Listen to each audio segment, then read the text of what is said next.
ka atentat më të madh. Nuk ka të keqe më të madhe. Nuk ka dramë më të madhe se sa njeriu ta lej veten e vet pa ndërtu. Nuk ka të keqe më të madhe se sa timonin e jetës tënde ta marri epshi, pasioni dhe vesi jot. Pasha Zotin po. Nuk ka gjë më fisnike. Nuk ka krenari më të madhe. Nuk ka fisnikëri më të madhe.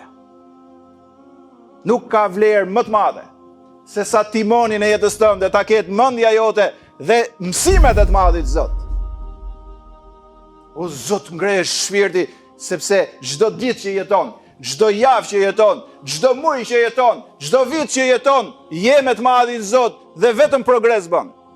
Kurse e kundërta, hasha lillah, një ves këtej, një epshi keq këtej, një pasion këtej, një turprim këtej, një përulje këtej, një humbje dinjiteti këtej, një mashtrim këtu, një intrig këtu, një xhelozi atje, një smir këtu, një urrejtje këtu dhe u shkatrove. Po pse? Pse se njeh të madhin Zot, pse ta bëjmë këtë? Dakor, nuk njoh Zotin, mendoj se kam përjardhje prej majmunit, do vdes dhe do bëhem, do më hajnë krimba dhe mbaroj, jam dakord me këtë koncepti s'do të bësh dhe je i lirë, çat më thot mendja do bëj dhe shpirti edhe ndjenja. Dakord. Po ti që beson pse kështu? Ne besojmë që i madhi Zot na krijoi. Ne s'kemi rrjedhje nga kafshët.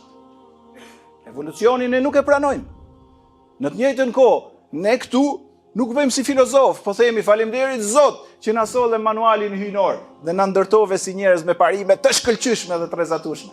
Në të njëjtën kohë, ne besojmë fuqishëm dhe nga 6426 ajete, rreth 3000 ajete na flasin neve për botën tjetër që i madhi Zot na pret atje. Atëherë ne nuk na shkon se ne duam të vdesim me la ilahe illallah e t'ja japim shpirtin Zotit edhe pastaj ditën e gjykimit të shkojmë në xhenet.